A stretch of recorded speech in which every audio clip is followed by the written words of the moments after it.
The House Energy, Communications, and Technology Committee will come to order. Madam Clerk, will you please call the roll? Chair Scott. Present. Representatives Andrews. Here. Coleman. Here. Witsit. Here. Neely. Here. Burns. Here. Churches. Present. Hill. Here. McDonald. Present. McFall. Here. Wenzel. Here. Outman. Here. Aragona. Here. McGoll. Here. Green. Here. Preston. Here. Schmaltz. And Chair, you have 17 members present. You have a quorum. Thank you. Representative McFall adopts, makes motion to adopt the minutes from the June 14th, 2023 meeting. All right, so today we'll be voting on Senate Bill 288, Senate Bill 302, and Senate Bill 303. We heard testimony on these bills at our last meeting. I'm going to read the cards in. All right, so we have Sean McBreedy in support of the bill, but not wishing to speak.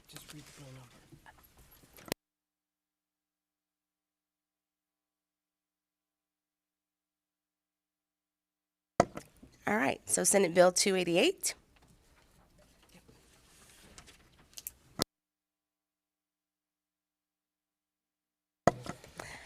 Senate Bill 288, Sean McBreedy is in support of the bill and not wishing to speak. We have bills 202 and 302 and 288. We have Nick Acapente in support of the bill, not wishing to speak. On Senate Bill, is that a three? Yeah, Senate Bill 288. Okay, Senate Bill 288, in support of the bill, not wishing to speak today would be Mary Carmen Munez, representing Land and Sea. Is that right? LA. Laced Inc. LaSed Inc. All right, we have on Senate Bill 288, we have Reverend Charles Williams from the National Action Network in support of the bill, not wishing to speak. On Senate Bill 288, we have Reverend Wendell Anthony in support of the bill, not wishing to speak, from the NAACP. We have John Hearn from the Western Wayne County in support of the bill of Senate Bill 288, not wishing to speak. For Senate Bill 288, in support of the bill, we have Todd Lipa in support and not wishing to speak from CARES in Farmington. Senate Bill 288, we have Jason Hayes from Mackinac Center for Public Policy in opposition of the bill. So now we'll vote on 288. All right, let's vote on Senate Bill 288. Need a motion. Need a motion? Representative Coleman makes a motion to vote on Senate Bill 288. Madam Clerk, will you please call the vote? Chair Scott. Yes. Representatives Andrews. Yes. Coleman. Yes. Witsit. Yes. Neely. Yes. Burns. Yes. Churches. Yes. Hill. Yes. McDonald. Yes. McFall. Yes. Wenzel. Here. Yes. Outman. No. Aragona. Pass. McGoll. Yes. Green. Pass. Preston. Pass. Schmaltz. Pass. And Chair, you have 12 yeas, 1 nay, 4 passes. Senate Bill 288 is reported with recommendation. Thank you. Next, we will be voting on Senate Bill 302. Okay, in support of the bill is Sean McBreedy from Clean Water Action in support and not wishing to speak. We have Jason Hayes from the Mackinac Center for Public Policy in opposition of the bills 302 and 303. So we need a motion to report Senate Bill 302 with recommendation. Representative Andrews makes a motion. We will now take a vote. Chair Scott. Yes. Representatives Andrews. Yes. Coleman. Yes. Witsit. Yes. Neely. Yes. Burns. Yes. Churches. Yes. Hill. Yes. McDonald. Yes. McFall. Yes. Wenzel. No. Outman. No. Aragona. No. McGoll. No. Green. No. Preston. No. Schmaltz. No. Madam Chair, you have 10 yeas, 7 nays, 0 passes. Senate Bill 302 is reported with recommendation. Thank you. We will now report out on Senate Bill 303. Need a motion to report out. Representative Burns makes a motion. Madam Clerk, will you please call the vote? Chair Scott, Yes. Representatives Andrews, Yes. Coleman, Yes. Witsit, Yes. Neely, Yes. Burns, Yes. Churches, Yes. Hill, Yes. McDonald, Yes. McFall, Yes. Wenzel, No. Outman, No. Aragona, No. Begol, No. Green, No. Preston, No. Schmaltz. No. Madam Chair, you have 10 yeas, 7 yeas, 0 nay passes. Senate Bill 303 is reported with recommendation. Thank you.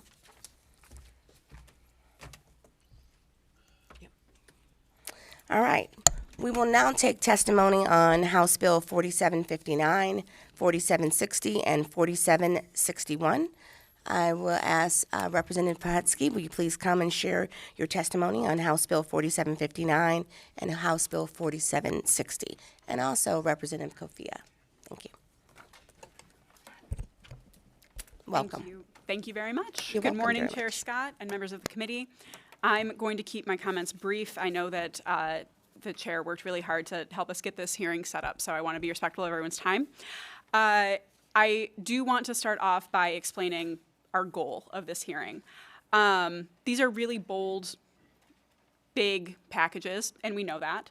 Our goal is to continue working on them with the people who have helped us draft them, who you will hear from soon, but also bring in other interested parties, many of whom are here today, to make sure that they do exactly what we are looking for them to do, but without doing undue harm to other industries, other interested organizations. So I know that there are a lot of folks with really strong feelings all over the place with these three bills, and that's great. The goal was to help identify them. We did our best, but as everyone here knows, nothing brings out opposition like a committee hearing. So thank you for allowing us to make sure that we can bring everyone to the table to continue working on these bills throughout the summer, because they are really big and they're going to require a lot of work. But I'm happy today to be here with you to talk about these bills as they are written right now. They help move Michigan towards an independent, clean energy future. My bill in particular, House Bill 4760, will allow the Michigan Public Service Commission to consider factors such as extreme weather, green energy availability and affordability, and environmental justice in their decision making. Additionally, it requires that the MPSC hold hearings on matters of substantial public interest, including rate case, integrated resource plan, and renewable energy plan proceedings. I know that we have a number of people here to testify in the bills, but as I said, we know that these bills are big and bold and that they impact multiple entities and industries. And although the sponsors and I agree that the moment we're in requires big and bold legislation, we want to be sure that all affected groups have the ability to come to the table with these bills, and this hearing is the first step in ensuring that that happens. I do briefly just want to speak to Representative Ayash's bill. He is stuck in traffic. His deals with energy waste reduction. We know that the cheapest, cleanest form of energy is the energy that is not used in the first place. Energy efficiency and weatherization are also one of the most effective measures at ensuring long-term energy affordability. So his bill would deal with updating and expanding Michigan's EWR standard, which our utility companies have been meeting successfully and comfortably for a really long time. And I know that we have some of our utility companies here to talk about how they're achieving those and working towards bettering them as well. So with that, I am happy to turn it over to Representative Kofia to speak about her bill in the package.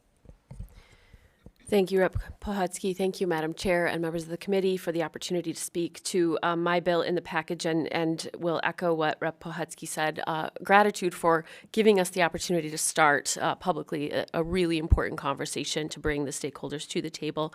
And I will also note that after the two of us testify, we have several folks with energy expertise who are going to come up and help address this further and answer questions. So my bill is House Bill 4759, and essentially my bill codifies the governor's My Healthy Climate Plan that was introduced in April of last year. For the last several decades, Michigan has updated its energy standards every 8 years, and that time is upon us again.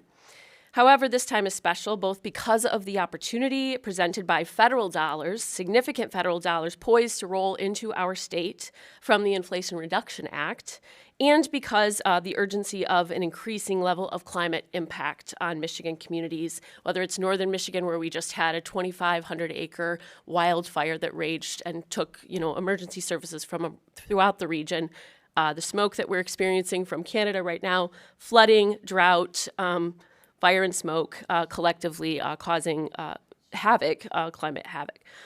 We have an opportunity now to act on our clean energy future, creating good-paying jobs, improving grid reliability, and lowering energy bills for Michiganders across the state. And to be clear, these are kitchen table issues, and our bills take those issues on directly. My bill and the package before you as a whole will make energy more affordable to Michiganders. It will improve the grid and reliability and ensure that Michiganders, again, capture the amazing economic opportunity directly in front of us. This important sector of our economy is poised to continue booming, and we can make sure that Michigan is leading and at the forefront with this legislation, growing the 120,000 good-paying clean energy jobs that exist now and expanding that well into the future. The Federal Inflation Reduction Act has made billions of dollars available to transition homes, businesses, and communities to renewable energy, as well as tax credits, rebates, and incentives, and we need policies in place to maximize that opportunity, and that is the aim of this My Healthy Climate codification. This bill would require a 60% renewable energy standard by 2030, a 100% carbon-free clean energy by 2035. Renewable energy includes all those sources of energy that replenish naturally over the human lifespan and those grandfathered in from the current standard.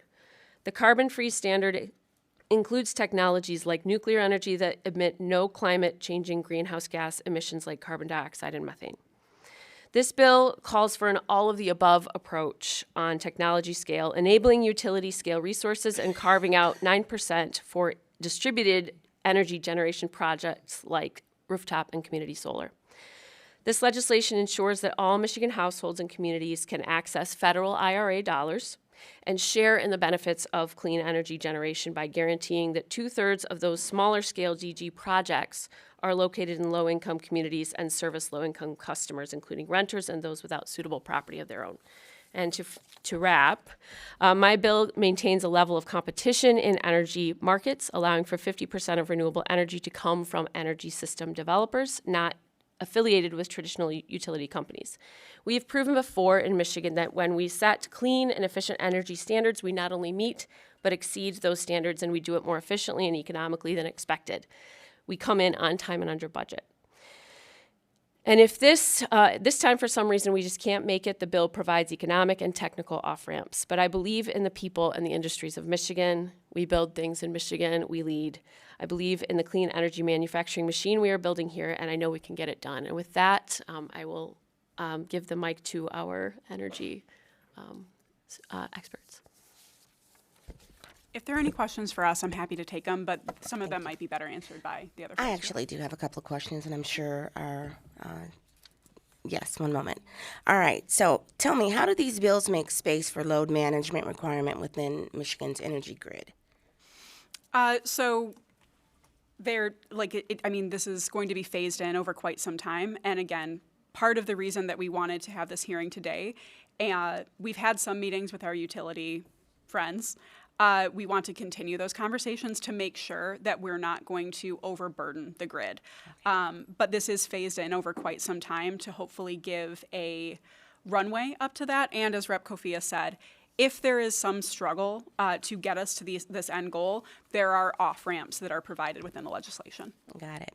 And does the MPSC have the capacity to implement, monitor, and decide upon these programs and plans? We're working with the MPC right now to make sure that that is the case, but so far they haven't flagged anything for us. Thank you. All right. Chair recognizes Representative Altman. Thank you, Madam Chair, and thank you, representatives, for being here. My question is mostly in regards to 4759, and that is what comprehensive studies or analysis have been conducted to assess the economic feasibility of and potential negative impacts of transitioning Michigan to 100% renewable energy supply by 2035? So as Rep. Kofia mentioned, this is a codification of the My Healthy Climate Plan. So some of those questions might actually be. I've read that Healthy Climate Plan. It's just a load of nonsense. It just comes to various conclusions without providing a comprehensive analysis and study. Well, I mean, if you would actually like me to answer your question instead of interrupting me, that was developed by the department. So if you have questions about the analytics that they used for that plan, it would be better directed towards them. But this was worked on with in conjunction with that plan. So if you have questions about You the want to come in mechanisms here that and they pitch the use- most radical, ridiculous energy policy plan in the entire nation and not provide the committee with any comprehensive analysis and study on this? Again, you can reach out to the people who wrote the initial plan if you have questions, but also this Has is. there been an analysis of the potential costs associated with this mandate, including infrastructure upgrades, grid stability, energy Yes, storage and requirements? again, that's the importance of being able to use those IRA dollars. Yes, there has been an analysis. Where is it? Where is this? Where, Again, if you would where like is all me- this information? If you would like me to bring Okay. up the people who helped draft it, if you just want to argue with me for clickbait, then we can do that. But You I'm won't see trying me to post have- this on okay. Facebook. I'm Excuse talking me, about Representative Altman. Enough. Thank you. All right. it's ridiculous. Chair recognizes Representative Aragona. Thank you, Madam Chair. Thanks, guys, for being here. I had a quick question. As I was reading through the bills, we kind of had a late posting, so I'm still trying to wrap my arms around these bills here. It looked like moving towards renewable, which great intent, but it looked like nuclear wasn't involved. Can you explain why that wouldn't be involved? It actually is involved in one portion of the bill. I would prefer for our environmental folks to answer that a little bit more clearly than I can, but there are actually two different pathways that are laid out in the bill, and nuclear is a component in one of them, but not the other. So, yes. So you guys would be open to, moving towards this new renewable standard. You guys would be okay with nuclear being part of that renewable portfolio? I would really prefer for them to answer that just because there's a complicated conversation. But what I will say is that even within my own caucus, there have been conversations about that. And this bill is still very much a work in progress. The goal is to bring folks out to be able to work on it over the summer. And we do know that that is one particular sticking point with some folks. So it is not completely off the table, is what I can say. Okay. And then can you also, this might be a similar type of question, but can you speak to biomass a little bit? Is that seems like something that, you're using a lot of waste product. So shouldn't that be involved in renewables? And again, from my understanding, quick read through, trying to wrap my arms around this, it seems like it wasn't part of it. I mean, it is included in a portion of that, but the Okay. goal is to try and move away from some of the carbon-producing methods that we've been using. So I'm happy we can have a broader conversation with some of the environmental groups again, but I know that that is an ongoing conversation as well. But again, the goal is to try and move away from some of the more environmentally harmful methods that we have been using, even things that, the biomass piece is something that we worked a really long time to get brought in. I think just last session was actually a huge piece of that. But we're looking longer term beyond just what we passed last session. So we are trying to move a little bit further than where we currently are now, including as it relates to biomass. Okay. Is there any concern that actually moving away from biomass might be more harmful or have some harm to the environment? Because if we're leaving a lot of waste product in the forest, that's actually going to produce more methane, right? And that's, from my understanding, that's actually 80 times worse than CO2 when it comes to a greenhouse gas. So is there any other thought to how we mitigate now that problem that's giving off even more greenhouse gases? Yes, there is. To just put it briefly, those are ongoing conversations. Again, like I said, we're working with a lot of different people. Oddly enough, some folks from Waste Management raised that flag. Okay. So you are not alone in that. So yes, I mean, it is an ongoing conversation. It is something, like I said, this is the starting point. We Sure. want to make sure that this is feasible, achievable, and also going to achieve the stated goal without unforeseen consequences kind of tangential to it. So yes, it is an ongoing conversation, and I do appreciate you bringing it up. Sure. And Thank have you. Excuse me. Only one question from here on out. We've got a lot of people that have other questions as well. Okay. Thank you. Chair recognizes Representative Green. Thank you for coming. I am a conservationist, and so I want to be a good steward of our land, and so of course we want to put in good policies, and so I appreciate the effort. I am concerned, of course. Ironically, I just toured one of the state's largest landfills, actually, this last Friday. They did a changed traffic pattern and had an open house, and so I had an opportunity to ask some great questions and see some really cool stuff, especially on how they recapture methane gas from the landfills. So I know you want to do long-term stuff, but as I feel like a koala bear embracing a giant oak tree with this bill package right now, I feel like when I was reading it, it hamstrings biomass and recapturing that methane gas, and also it hurts those companies that are already doing that. And so I'm concerned on how we will approach this, because, like, for example, the trash. Garbage, which we will always have, no matter, we can try to recycle as much as we want, we're always going to have garbage. This landfill provides energy to over 20,000 homes. And so the way this is currently written, it hamstrings them from doing that. It gives them no incentive to continue doing that. And then they have to do something with the methane gas. And if you have ever lived next to a landfill, like I do, it is atrocious. And so when they started putting these policies in place, it cut down from the methane gas going into the atmosphere. And so when you look at this summer, I want to strongly encourage you to not negate biomass, because we are always going to have waste products, we're always going to have garbage, and it should be an even broader aspect, because solar and wind, while great that they are, they're also not sustainable, and they may not always be here, and they actually have a giant larger carbon footprint in even producing them. But we're always going to have garbage. So please, please, when rewriting this, because we may not necessarily have a seat at the table with this, but will you consider that biomass and recapturing our waste? I appreciate the flag. Thank you. Yes. Thank you. Chair recognizes Representative Preston. Thank you, Madam Chair. I've just got a statement on the bills themselves. After the icing event that happened and disrupted the distribution grid, it revealed a serious lack of maintenance that occurred on the distribution grid. A common theme I'm seeing throughout all of these bills is defining and trying to protect the poor and most vulnerable, with various language meant to protect those who are most at risk.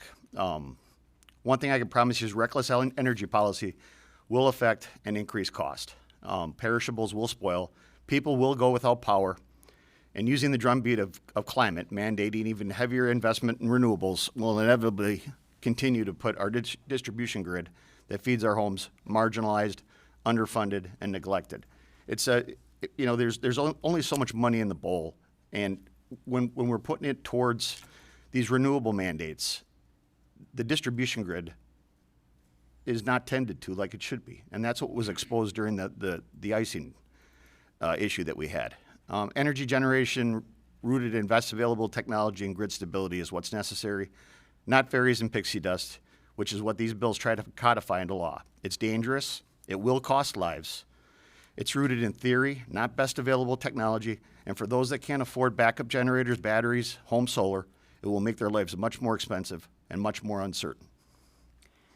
While I appreciate that, I think it is also important to point out that those ice storms were a consequence of climate change. And if we continue to do nothing to combat it, things are going to get worse. And you are absolutely right. I agree with you. People will die. So thank you. Consequence of climate change is theory, And not science fact. if I may, Madam Chair, As a scientist, I strongly disagree. As a Youper, I strongly disagree. Okay, thank you. Go ahead. well, I'll throw in as a Northern Michigander who grew up in one of the poorest counties, with respect, representative in the entire state, Kalkaska County. And for me, it is a moral imperative to be a part of this process, to advocate to make sure that our lower income communities, our most vulnerable, are in fact protected. There are companion bills that would actually work with lower income families to be able to access exactly the kind of equipment that you're speaking of, drawing down those federal dollars and more. It is a moral imperative to me to make sure that we are looking out for the most vulnerable. So I completely agree with you there that that is vital, and I can assure you that we will keep that front and center. I've noticed that, but Sure. the one thing that I'm worried about is whenever government gets rooted into this stuff heavily, the poor, the disadvantaged, the ones that are least likely to be able to push back and afford it are the ones that are usually deal with the consequences of this the most. And that's who I worry about, the people that can least deal with this. You're talking about my family, my community, and people all over the state. I agree that it's critical that we keep them front and center, and I assure you again that that is exactly what we intend to do, and it is built into this legislation. I look forward to working on it to make sure that it does accomplish that purpose. Thank you. Moving on. Representative Burns. Thank you, Madam Chair. Thank you both for your testimony today. So the recent conversation leads perfectly into my question. Could you both talk to us in more detail about how this bill package will help uplift Michiganders who may be struggling financially and have limited resources? I'm going to start off with some of that in yours.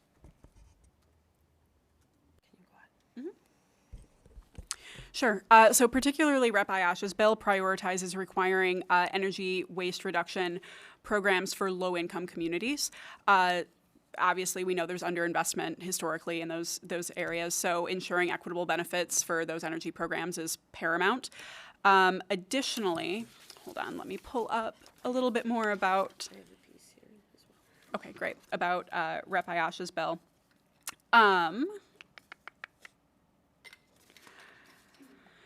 His bill also allows utility companies a little bit more time to implement those plans, and I think most important to your point, his bill focuses on low-income communities, communities of color, bringing more environmental justice-friendly policies into those areas. As I mentioned, it also requires the MPSC to consider environmental justice in terms of their deliberations. Also really important to that in my bill is requiring the public hearings or public comments. The MPSC has done that in some cases, but they are not required to. So in cases of acute public interest, which is defined in the bill, there would be a requirement of 2 public hearings. I know that in my community, particularly the Detroit region, there's a very serious concern about, rightfully or wrongly, about transparency with MPSC and things such as rate increases or some of the plans that utilities are working on. Those are really large, cumbersome plans, and a lot of communities feel like it is going to disproportionately impact them, and they don't have the ability to make their voices heard, particularly when we talk about, outages and things like that. So, yes, that's my part. And also in the House Bill 4759 specifically, we are looking to access those federal Inflation Reduction Act dollars and bring 2/3 of those smaller scale distributed generation projects in low-income communities to service low-income customers, including renters and people without suitable property of their own to generate it themselves. Thank you. Chair recognizes Minority Vice Chair Wenzel. Thank you, Madam Chair. It's unfortunate that Representative Ayash couldn't be here today for these very important bills. But I'm sure you're aware that our state currently must meet MISO's LCR. That's a local clearing requirement, in case you didn't know. What conversations have you had with MISO regarding the impact these bills could have on reliability and our ability to meet the LCR? We didn't meet it 2 years ago, and we had to pay increased costs for getting our energy. No, as I said, that's part of why we're here today. We want to have these conversations over the course of the entire summer. So the goal is to continue those conversations over the summer, as I have said repeatedly before. I mean, usually when you bring a bill up to committee, it should be a little more than that. We're not looking to report it, so Okay. nope. Thank you. Chair recognizes Representative Gold. Thank you, Madam Chair. And thank you for talking about this important issue. I appreciate you wanting to make the environment a little bit more safe, but I'm concerned when I look at your renewable standard plan. It says 15% in 2026, but then we jump up to 40% just 1 year later.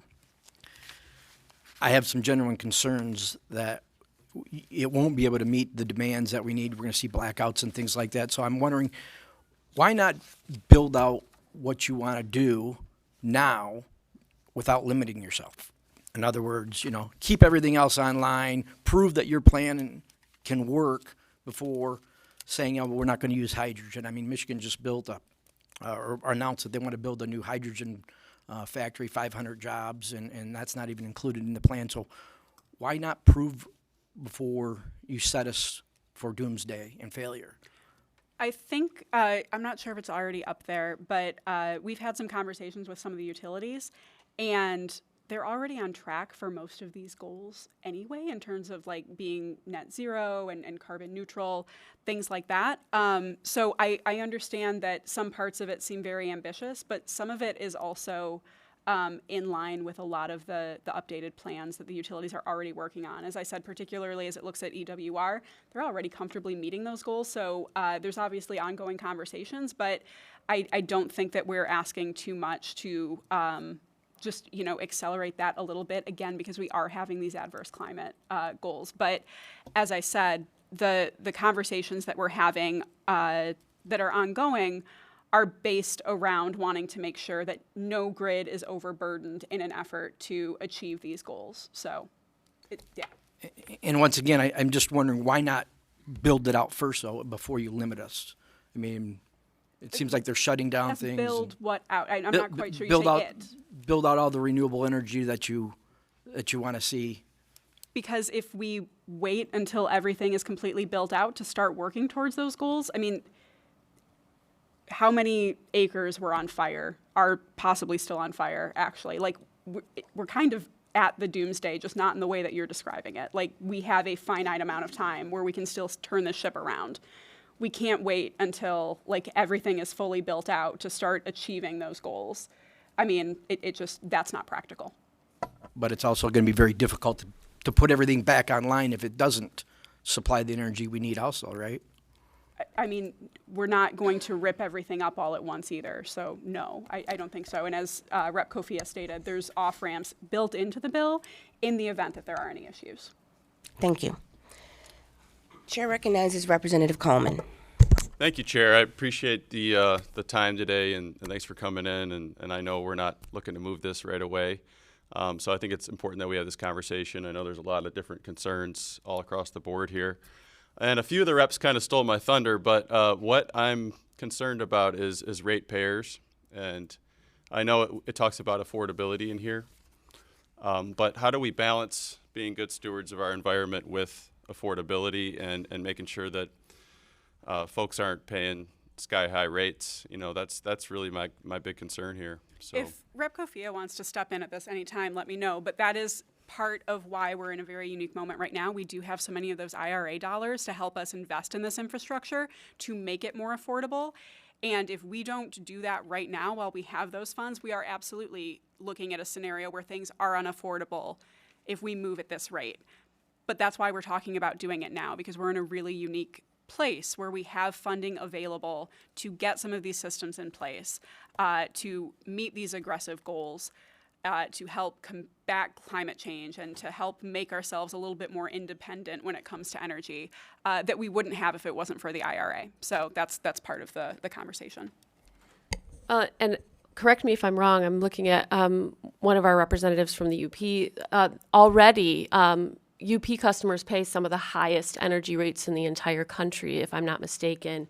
And I believe also many of ours in Southeast Michigan are also paying enormously high rates with a lot of instability in the grid to begin with. So part of this, again, as Rep. Pohetsky said, we want to draw down those federal dollars to help build out the grid and also bring distributed generation and the ability for people to actually generate more of their own energy in their own homes to give them more stability and lower costs as well. So front and center is the high cost of energy that our most vulnerable Michiganders, whether they be in the UP or in Detroit or anywhere in between, are facing, was part of what motivated this.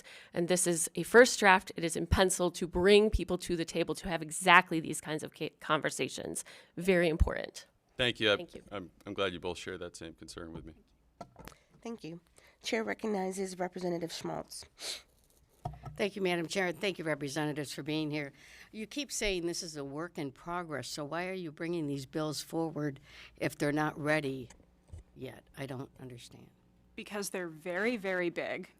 That's my point. Yes, exactly. We know that there are going to be people who were not aware, and that we weren't really aware of that. I mean, I got texts yesterday as soon as it posted, like, hey, we want to come to the table. We heard you're working on it over the summer. Would love to be involved. Also, I mean, I know that things have been moving very, very quickly this term so far, but committees are a little bit like work groups. There's a reason that you're all on the Energy Committee, right? It's because you have a vested interest or an expertise. So sometimes, yes, bills come forward and they are ready to go, and we have, they can be voted out the following week. Sometimes that's not the case. And the easiest way to bring people to the table is to post a hearing. In case you haven't noticed, the room's kind of packed right now, and I'm glad for that. Because there are people here that we already reached out to and we said, hey, we know we need to work with you over the summer. But the fact of the matter is, if we had not introduced bills, we could have talked this to death and still never brought everyone to the table and gotten us to a solution that works for everybody. In some cases, the easiest way to have a conversation that is productive and meets the needs of everyone and addresses everyone's concerns is to bring them out and say, hey, this is what we have so far, help us fill in the gaps. And in a lot of cases with legislation, the easiest way to do that is to bring that before the committee that understands, in theory, these issues better than anybody else, to start that conversation with people that otherwise might not have been engaged. Well, I respectfully disagree with that, because I think you should have more things in place before you introduce bills. But my concern is, how are we going to make sure that the demand is met and we're not leaving people with nothing? I mean, you have this random timeline. With all due respect, I think we've answered that question about three times. And again, one question, but thank you. Chair recognizes Representative McDonald. Oh, dear. I really wanted to say I appreciate you both starting this, kicking this off, and beginning this conversation. I'm finding it a little ironic that there are a lot of complaints about how dare we begin this conversation with people who are being part of a conversation. And that's exactly what you keep saying that you're trying to do. And I appreciate that. I understand how massive this is and how everything is so interconnected with economics and just so many things.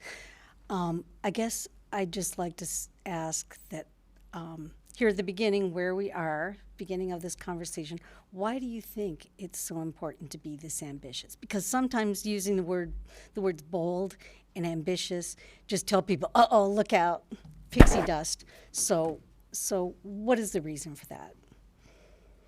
Do you want to take it? I think it's a combination of the sensitivity that we do have people across the state who are regularly losing power with aging grids that are not keeping up with demand. It is concern for low-income customers who, Rep. Pohutsky in our press conference talked about mothers with breast milk that was going bad. They had for days and even over a week without reliable power or energy. My friends in the UP, the incredibly high cost of energy that they are dealing with continuously, and an aging system that desperately needs to be updated, along with increasing climate events that are making energy even more unstable. So the urgency of looking out for everyday Michiganders, this is a rough draft. That's how it should be when it's something this complex. I personally think it would be incredibly arrogant for us to walk into today and say, don't ask us any questions, it's perfect as is, just vote yes. We know that this is a huge, complex piece, and as Rep. Pohutsky said, nothing brings people, the stakeholders, out of the woodwork to give the critical input that we need than showing your work and saying, all right, now let's dig in. We've got the summer to keep going. But for me, it is about acknowledging the place we are in. There is science to back human-caused climate change. We have to stop ignoring that and be ambitious toward taking care of our planet, but also looking out for our most vulnerable, like my people in Kalkaska County, like the people in the UP, like the people in Detroit, throughout the state of Michigan. So that's my motivation. Thank you. Chair recognizes Representative Hill. Hello. The Michigan Climate Action Council held 17 meetings, 7 listening sessions, This is on page 9 of the Climate Action Plan. I'm sorry, page 9. So if you go to the website and download the Climate Action Plan, you can read for yourself in a very lovely infographic just how many people were engaged in developing the set of recommendations that have been worked on by members. There were people on the committee from Dow. There were people on the committee from the University of Michigan. There were people on the committee from at least one of the auto companies, as well as many of the leading clean energy companies that are developing and building new products that are going to be part of our future for years to come in Michigan. So I strongly encourage folks, it just took me a second to get on the Wi-Fi and download the plan. I will point out that our leading industries in this state are committed to a clean energy future, and in fact have committed to making vehicles that will not run on internal combustion engines any longer. So and I respect the fact that my colleagues are taking these questions. We all know as legislators that we are asked to be generalist and not know in depth. So while I appreciate that folks are bringing out questions about MISO, and that is something I have spent 7 years of my life working on, and I'd be glad to talk to you about MISO in depth, because I could bring that to the table should you want to have that conversation. And they have ignored Michigan for quite some time. There are challenges there for sure. What we are dealing with here is a crisis.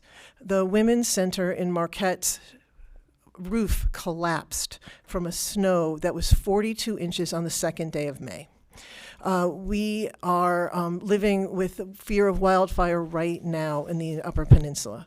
This is a right now problem. People have been engaged. I encourage us to continue to be engaged. And my question, I will thank you for letting me have that time. Chair Scott, I do appreciate that, but there are forces at play here who see that their way of life is changing, and that's scary.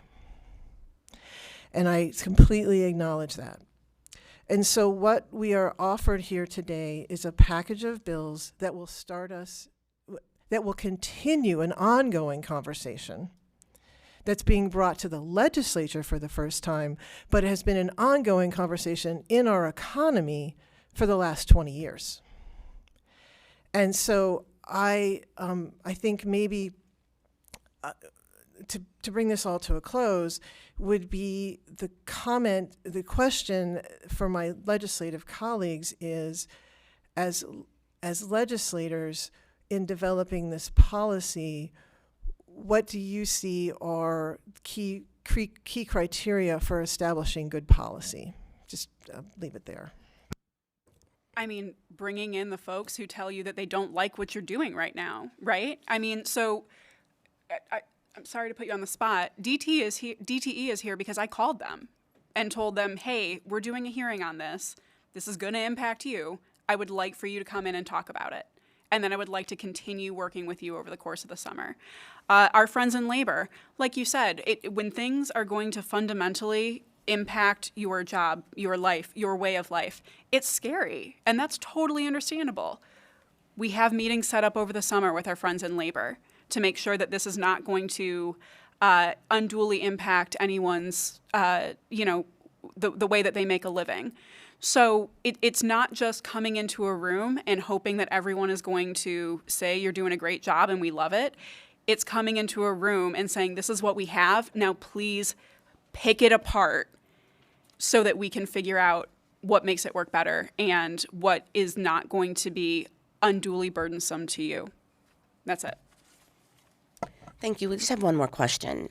Chair recognizes Representative Andrews. Thank you, Chair. I just wanted to ask a very broad question because there's been, I think, some point scoring going on with some relatively specious questions so far. So I just want to give you guys a chance to kind of wipe the table here a little bit and acknowledge that we are at the beginning of a process. All stakeholders will be engaged. No options that take us towards a clean and also renewable grid are being taken off the table. This is not an attack on anybody or anything. any public utilities, any businesses, any labor groups, that this is about collaborating towards an end goal of achieving the My Healthy Climate plan. Is that all true? And feel free to explain. That's correct. Anyone else would like to add to it? I'm more than welcome, but thank you. That's the perfect summary. Thank you so much. I love collaboration. And if I may, You're here now to chime in, buddy? Madam Chair, And if we could kind of keep it brief, because we do have a lot of people that want to speak on it as I'm well. just here to filibuster, Madam Chair. No, but on a serious note, I heard some of the commentary this morning, and it behooves me because I'm trying to understand that folks are concerned that a publicly elected body is bringing forward legislation to be scrutinized in public to address an issue that will literally change the course of how we address living on this planet. So the process is not we bring a package of bills that is fully baked for us to then just grandstand and say this is what we're going to do. That Chair Pohutsky's point, or Pro Tem Pohutsky's point, was very clear in that this whole process is how government is supposed to work. I know it's the first time in 40 years our side has taken over, but we want to bring back that spirit of actually deliberating and bringing people to the table and workshopping this legislation and allowing the public to be engaged in this process. We're done with the smoke-filled rooms because our forests are now smoke-filled. We now have an obligation to do this in front of everyone so that all people can say, do we care about the planet? Do we care about the people that live on this planet? And are we going to move legislation to address those issues? So I appreciate you bringing that up, Representative Andrews. Thank you very much. Okay, I'm going to read in some cards. I'm sorry. Okay. These are opposition. Those are opposing. I know. Okay.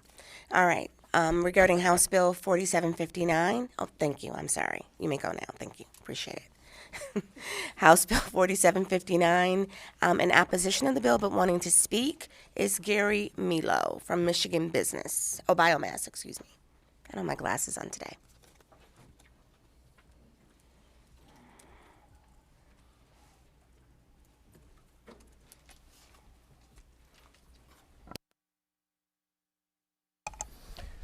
Thank you, Madam Chair and members of the panel, for this opportunity to speak to you today. I had some prepared remarks, but I think I'm going to withhold those after hearing the conversation that was had today. But I'd like you to know that this bill removes biomass from the definition of renewable energy. So essentially that will bring a quick and abrupt end to our industry, which employs over 500 people in northern Michigan, provides this state with 11% of its renewable energy under the RPS, and it keeps our forests healthy and vibrant. So we are a solution to a lot of things. We heard the bill sponsors talk about conversations with the stakeholders in this. So we are going to accept that invitation, and we're going to engage that conversation and work on these bills. So thank you. Thank you. Thank you very much. Chair recognizes Minority Vice Chair Wenzel. Thank you, Madam Chair, and thank you for being here. No, it's fine. I just want to say that on behalf of my colleagues and I, this is the first time in, I'd say, 6 months that legislation has been brought to us with the chance for people to actually talk about it like legislation is supposed to. So maybe that's why we're a little defensive and the stakeholders are defensive today, because things have been moving fast. So when we see legislation brought before our committee, we are alarmed that it is going to impact and move quickly, just like it did yesterday in education and just like it has for the past 6 months. So forgive us for being a little defensive and this legislation. Thank you. Thank you. Chair recognizes Representative Aragona. Yeah, actually, would you mind coming back up for just one quick question? I'm sorry, I'll keep it short. I promise. I know we got a lot to get through. I'm sorry. And while you're walking up, I just wanted to ask from biomass, real quick. I know we did have some harsh days throughout the winter, and some ice storms and that type of thing where we needed excess energy. I don't believe there's certain renewables right now. Solar, wind, you couldn't exactly push a button and have more solar or more wind. Are you guys able to increase generation to put more energy on the grid when there are peak times, especially during those cold and winter months. Is that something as a current renewable that you can do, or can you not do that? Yes. So we are baseload renewable power generation. We are the only renewable baseload generation in the state. And that means we can run 24/7, 365. We're dispatchable. When energy is needed, we can be ramped up. When there's less demand, we can be ramped down. An example of where we came into play was in the polar vortex of 2019. We had a MaxGen event. We had a fire on a gas pipeline, and so gas was diverted away from power generation, and there was an all-call for power generation. Most of our facilities were running at max, except for a couple. We were able to produce more megawatt hours during that event. We were able to produce an energy component called VARS that helped stabilize the grid, and we were able to do other tweaks within our facilities to keep the system running. So that's just one example of where we live and the services we provide on the energy side of our equation. We heard a lot of talk, or a little bit of talk, about forest and forestry, right? You know, we had 2,400 acres of fires up in Grayling a couple of weeks ago. They would have been worse if Michigan wasn't so good at managing their forests. We're a critical component of that. We're a small tail on a lot of dogs, but it's an important tail. So, you know, these are a lot of details. It's very complicated, complex what we've been doing. We've been doing it for nearly 40 years. And we've been doing it quietly without federal subsidies, without incentives, or without taxpayer dollars. So, Thank you. All right, regarding House Bill 4759, wishing to speak, Mike Alani from Michigan Chamber of Commerce. You may come forward, please. And I hope I didn't butcher your last name. Alani. Alamo. I'm sorry. I'm sorry. Thank you, Madam Chair and committee members. Good morning. Thank you for your time today. Michael Limo, I'm the Director of Environmental and Energy Affairs for the Michigan Chamber of Commerce. A little bit about me and my role. I run our Energy and Environment Committee within the Chamber. We have 5,000 members total. We have 350 Chamber members that are part of that committee, and a very diverse group of business stakeholders representing utility groups, power generators, renewable developers, a lot of energy customers, a lot of large industrial energy customers that want access to clean, affordable, and reliable energy. We have all sorts of folks in the environmental space, cleaning up contaminated sites, et cetera. So I'm here on behalf of a diverse group of the business community to speak about these bills. I did share a memo with you all this morning that kind of just gives our initial reaction to the bills as is. I really appreciate the bill sponsors reaching out and talking about the collaboration that we'll see through the summer on these bills. Particularly appreciate Representative Pawlowski taking my texts after 5 p.m. yesterday. We look forward to that collaboration. We look forward to having that constructive conversation. The approach in the memo is important, so I want to just call that out. One, you'll see at the very beginning, we recognize that climate change is an important and major challenge to our state, our region, our country, and our world. And so we're here at the table wanting to find solutions and work towards achieving decarbonizing our state's economy. We also were a significant stakeholder in the development of the My Healthy Climate Plan. We had a healthy level of concern with that plan development and ultimately the final product. But that being said, we're really, I think, generally supportive of that plan and that process moving forward.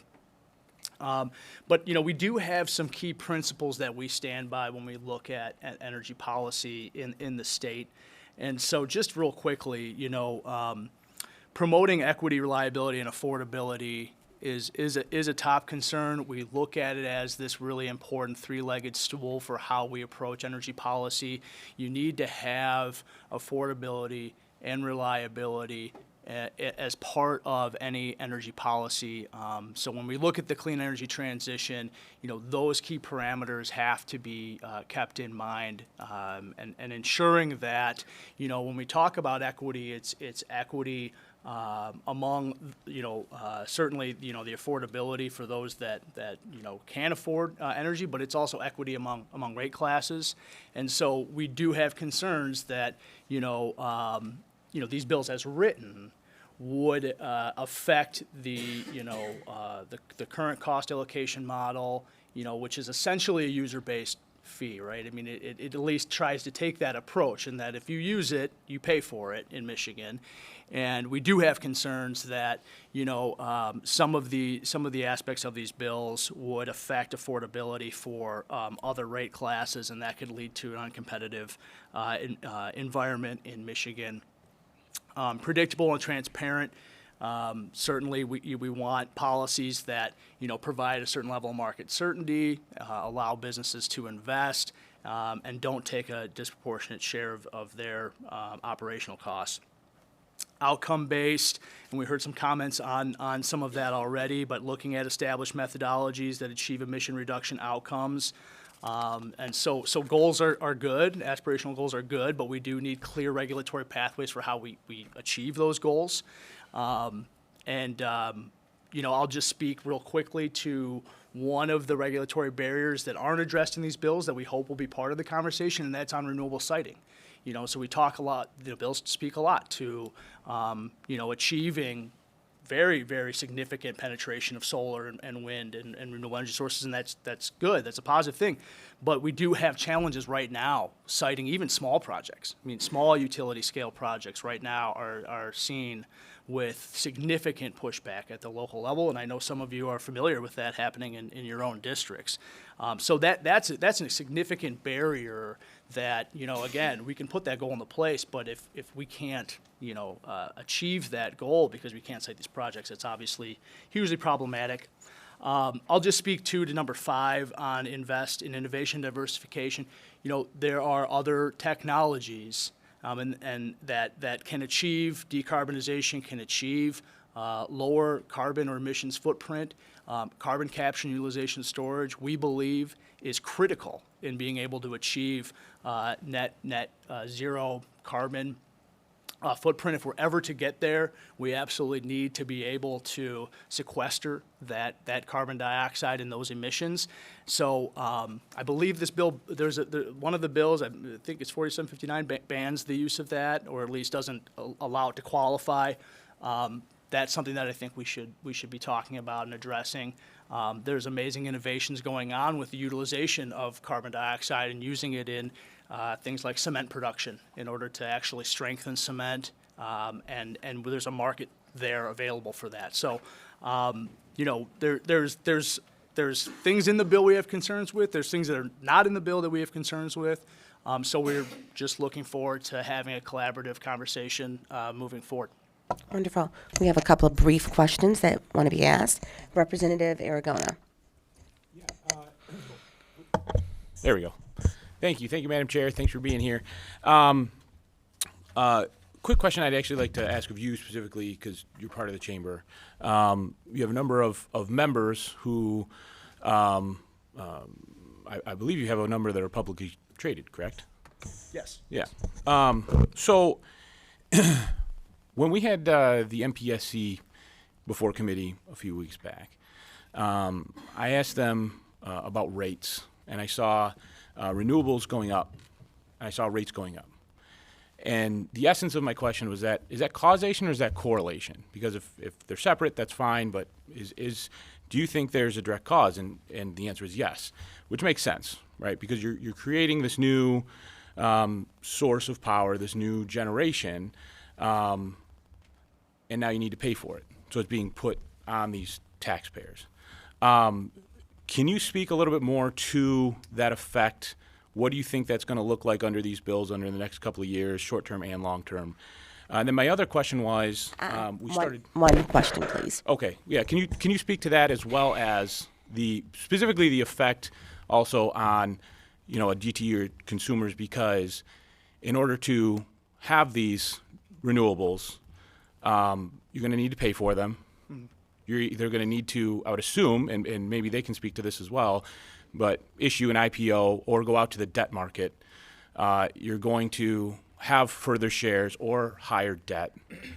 If your debt to equity ratio changes, and you and I both know that your shareholders are going to get a little scared, which could potentially even throw their companies into flux. And I definitely wouldn't want to do that. Now that's a little doomsday, but you definitely don't even want to get close to that. So can you kind of speak to the effect on rate as well as the effect on companies when they need to pay for these type of new generating functions?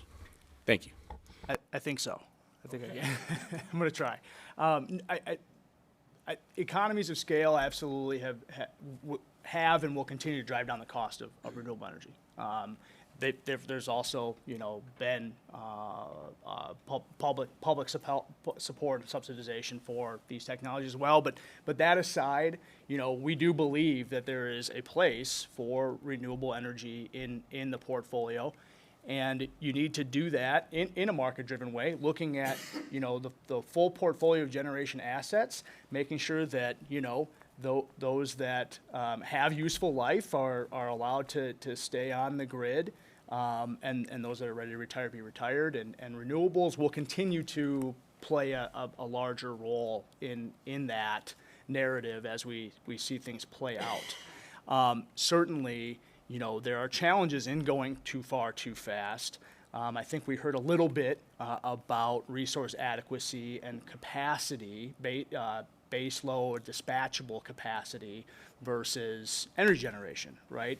And so, MISO is right now looking at the resource adequacy and the accreditation of renewables, because there is a question as to whether you can use that as part of your capacity requirements for the state, because they are intermittent, because they are not dispatchable. So the point here is that it is extremely important that we maintain a diverse portfolio of energy generation resources, and we heard about biomass as one of those as well. That's our underlying point here. Yeah, sorry. Thank you. All right. Representative Altman. Please keep it brief. I will. Thank you. Thank you, Madam Chair. First off, I just want to issue an apology to Representative Pohutsky. I think I was a little aggressive with my line of questioning. Very, very passionate about energy policy. Energy touches everything, but I do want to apologize to you, and I hope you'll accept that. My question to you, Mike, and thank you for being here, is you mentioned this briefly, but how can we achieve these goals with the siting issue that we're seeing statewide? You briefly mentioned that, and my community is at the forefront of that. I had probably about 10 townships in my district that overwhelmingly rejected these renewable projects, and we're continuing to see that that momentum of opposition building statewide. So with that being the case, how are we going to achieve these goals, even if they are approved? Yeah, I appreciate that, Representative. I'm heavily aware of the situation in your district and appreciate that. I don't think that we can, and so I do think it's an important part of this discussion. And I will say that I've had conversations with many of the folks on this committee around that, and I do think there's a lot of interest in looking at that, so we look forward to having that discussion. What are those conversations like? Are we talking about a statewide takeover of siting renewables? No, but I think that we are looking at addressing what is a significant regulatory barrier and trying to, move towards a better degree of market certainty. So we can develop these projects. Thank you. We have so many other speakers, so I hate to cut people off, but we need to move on. Thank you for the time.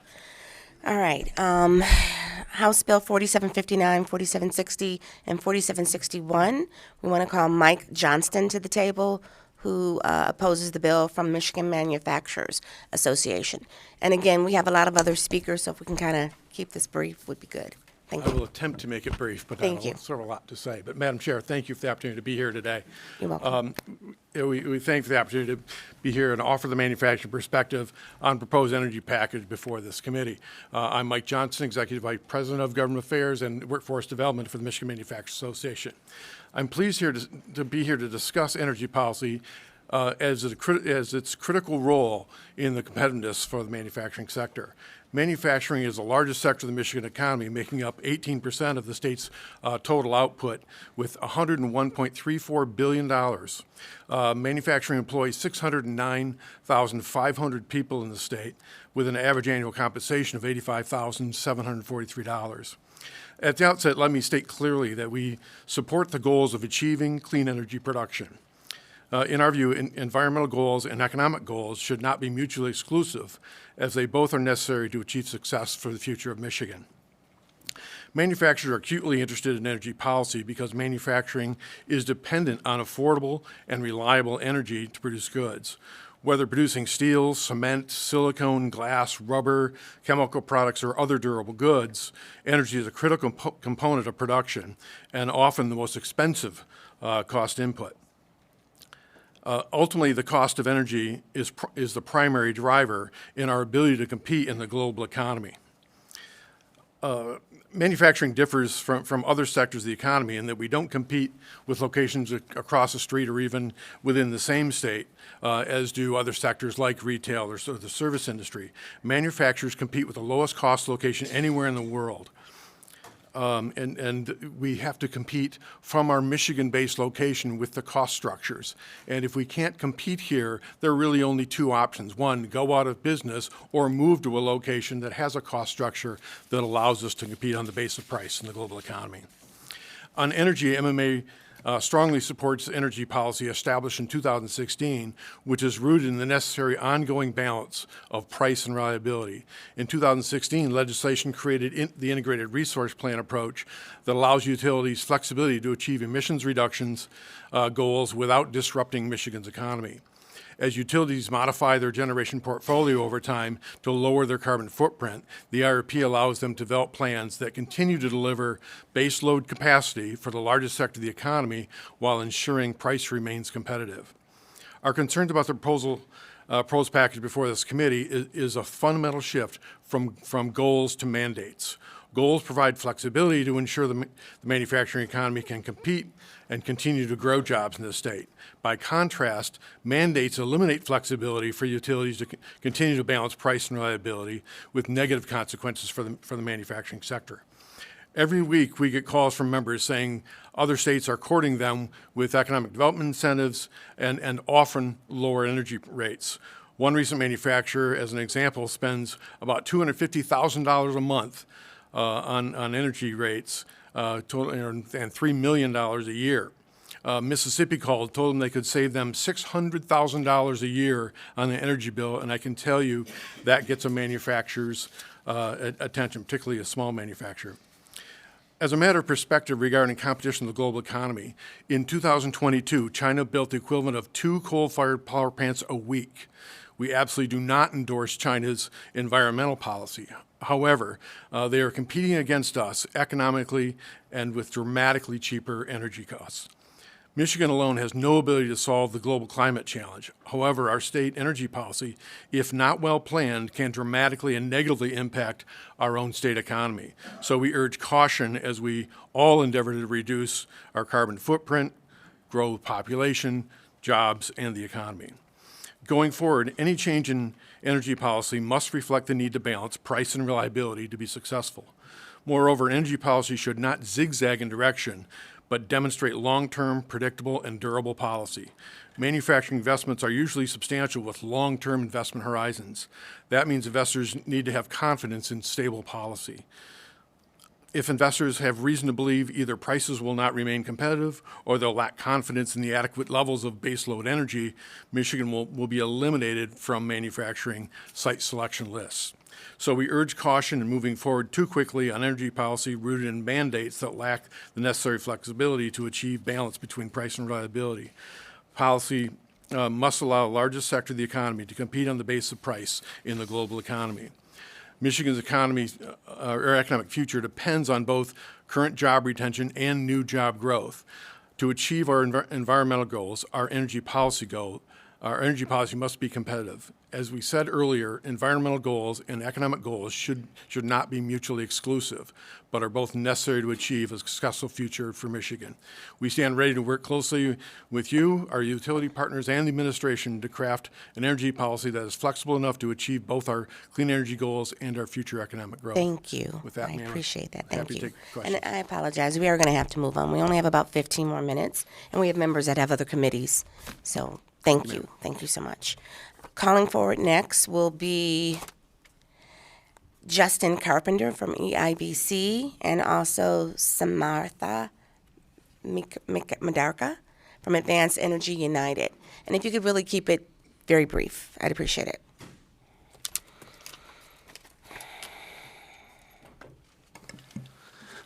Thank you, Madam Chair. Members of the committee, I'm Justin Carpenter, Director of Policy at Michigan EIBC. Most of you have met with me before, but I'll introduce Samarth. Good morning. My name is Samarth Medekar with Advanced Energy United. So both Michigan EIBC and Advanced Energy United are trade organizations. We have a vast array of different companies that we represent, ranging everywhere from rooftop solar to, EV chargers, GM, Hemlock Semiconductor, everything across the board. Just wanted to speak a little bit in support of these bills. We broadly support the concept that these bills put forth. We have, in talks with our members, seen a dramatic uptick in interest for investment in Michigan from all these companies. And specifically, Michigan EIBC has been working with Five Lakes Energy on a report that will be released soon, modeling essentially the GDP growth and labor growth that will come from policy changes such as this, the effect that it will have on the advanced energy economy. My part in this has been specifically interviewing a lot of our member companies, and I am hearing stories of bringing manufacturing to Michigan over other states. I am hearing doubling hiring efforts. Worked with several companies that see an increase in the renewable portfolio standard as a way to massively expand. It is just an incredible opportunity for economic investment in this state. As some of the other groups are probably a little more qualified to talk about than I, but these bills accomplish a lot of the same goals as the Michigan Healthy Climate Plan. We've seen, as we're anticipating massive storms in Texas right now, we've seen the effects of climate change. We've seen how we need more grid resiliency. And these bills, in concert with other bills such as eliminating the arbitrary cap on distributed generation, increasing storage, all things I've discussed in front of this committee before, are a fantastic way to not only, reduce the effects of climate change by increasing grid resiliency, but making sure that we do so in a cost-effective manner and in one that brings a lot of business and investment to Michigan. Thank you. Thank you. Thank you very much. Okay. Wishing to speak in support of the bill will be Daryl Slaughter, Tim Minotis, Nick Acapente, and Charlotte Johnson from environmental groups. Please come forward. And they are in support of House Bill 4759, 4761. Thank you, Chair Scott and Vice Chair Andrews and members of the committee. Appreciate you having this hearing on these bills. Obviously, a lot of the issues I was going to cover have been brought up, so I'm going to adjust my remarks a little bit and to be a bit more brief. But we're here to express our support for this bill package. Some of the things that we've been hearing today around reliability and being conscientious of balancing reliability and affordability while also moving down the path of transitioning our energy economy. That is exactly what we feel like these bills do with the timelines that are built into the bills. We feel like those timelines are appropriate. But I think even more so, I think there are aspects of these bills that do provide, for example, the commission a bit of more ability to be able to manage these issues related to climate, equity, and affordability. Right now, the commission is working off a statute that was passed originally in the 1930s, and a lot has changed since then. And so the world is a lot more complicated. Our grid is a lot more complicated, but that's just one of the aspects of this bill package that would actually help a lot around also allowing more public participation from folks who oftentimes are locked out of the process and don't have their voice heard there. On energy waste reduction or energy efficiency, there are dedicated dollars that would help to alleviate some of the costs and energy burden that folks are experiencing. Having the utilities dedicate dollars towards investing in low-income folks who, are hardest hit in terms of energy. To pay their bills there. In terms of the clean energy, 4759, there'll be carve-outs for helping low-income folks be able to transition to renewables there. So there's a lot of pieces that address a lot of the reliability and the concerns there. Obviously, there's more to be discussed with this bill package, but I think it's a really great start and want to continue to be part of the conversation. And really just commend the leadership of Rep. Pohutsky and Rep. Ayash and Rep. Kofia for introducing the bills. And again, thank you for having this hearing on these bills. So, but if any of my other colleagues want to. I just want to very quickly chime in. These are incredibly proven policies. We have for decades implemented energy efficiency standards in Michigan, renewable energy standards. Other states implement renewable energy standards and energy efficiency standards. These are proven policies. And so we can, we're more than happy to talk about, which technologies qualify for what. But the idea that these bills or these policies couldn't be implemented tomorrow is just wrong. We've done this in Michigan. We know how to do this. They're proven. The one other thing I'll point out, too, is that renewable energy is the cheapest form of energy to build right now. It is incredibly cheap. The more coal plants we shut down, the sooner we shut them down, we're saving ratepayers hundreds of millions of dollars. We have saved ratepayers hundreds of millions of dollars. Natural gas is an incredibly risky fuel source because of price variability. We've seen bills go up. Consumers' bills this year went up $200 or are about to go up $200 because of higher gas prices than were expected. And so I just think that we need to, if we're talking about affordability, we are trying to focus on, with these bills, moving towards the cheapest form of energy we can and lessening our dependence on incredibly expensive and risky fuel sources. So thank you very much. Thank you. Thank you very much. That will be it. Thank you. All right. Up next, in support of Bill 4759, 4760, and 4761, Andy Kalonis from DTE Energy. If you can please come forward. Thank you. Welcome. Thank you, Madam Chair. And I just want to thank you and the committee for allowing me a few minutes to speak. And I did want to clarify, we are not taking a position on the bills at the moment. We do look forward to working with the bill sponsors and the committee in the months to come. This is complex stuff, as many folks have recognized. I want to just take a few minutes, though, and cover a few quick items. And I know we've got to get moving, Madam Chair. Okay, about 8 minutes. So let me first say this. DTE believes and knows that climate change is a defining issue of our time, right? And that's why we are already well on the way to not only retiring our remaining coal plants by 2035, but meeting our net zero carbon emissions target by 2050. We are well on the way to doing so. And we're doing so in a way that keeps affordability and reliability for our customers squarely in focus. And I want to talk a little bit about that today. But policy has played an important role in facilitating this transition. When policy allows for greater affordability for our customers or does things to ensure reliability through flexibility of how we go about this, that's helpful. But policy isn't the only thing driving change. I think you all know that we've seen a fundamental shift in the electric sector in the last decade or so that's driven not just by our customers, but by our employees and even our investors, who expect us to keep accelerating the pace of the transition that's already underway. Let me talk a little bit about the progress that we've made already. So in 2017, we were among the very first electric utilities in the United States to set a carbon emissions reduction target at 80% by 2050. This is back in 2017. We ratcheted that quickly. In 2019, we moved to a target of net zero carbon emissions by 2050. So we were accelerating the pace. In 2 years, we were able to do that because technology continues to improve and affordability options continue to improve.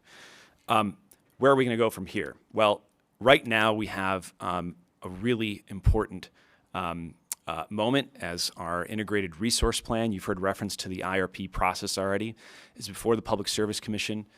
We are engaged with a very diverse set of stakeholders in the process of reviewing and hopefully achieving really great consensus on the integrated resource plan. Now that is really important because the integrated resource plan process allows us to project out not just 5 and 10 years, but in this plan, even though we're not required to go this far, we look out 20 years to try to project what the needs are going to be from a customer standpoint, what the load is going to look like in Michigan, and how we're going to meet it from a generation standpoint.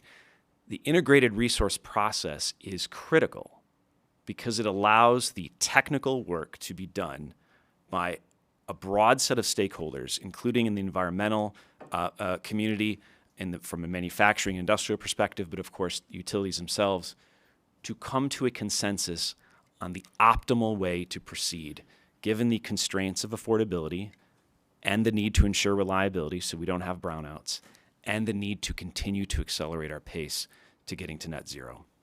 So it's a really important process. Well, let me just quickly tell you what's in this plan, because I think you may even have a document in front of you, but if not, it accelerates our interim emissions reduction goals, right? So it targets 65% emissions reduction by 2028. Okay, right around the corner, 85% by 2035 and 90% by 2040. So this gets steeper, steeper, steeper as we get down to zero. It lays out the responsible retirement plans for our remaining coal units, again by 2035, and it calls for building enough Michigan-made, union-built solar and wind energy to power approximately 4 million homes in our state. And this will drive Michigan's economy. So we talk about the investments that are coming. We will spend approximately $9 billion in the next 10 years right here in Michigan. As I mentioned, this process drives us toward good consensus on the path forward. But let's talk about where policy can be helpful along the way. Policy, as you've heard from other speakers, should be results-oriented. And the result that counts here is carbon emissions. That is what we're combating. So we should focus, the laser focus on carbon emissions, and we should seek to reduce those emissions as steeply and rapidly and responsibly as possible. Second, it is important for technology to be, for policy to be technology neutral. And that's important because we need to be flexible if we're going to meet this challenge.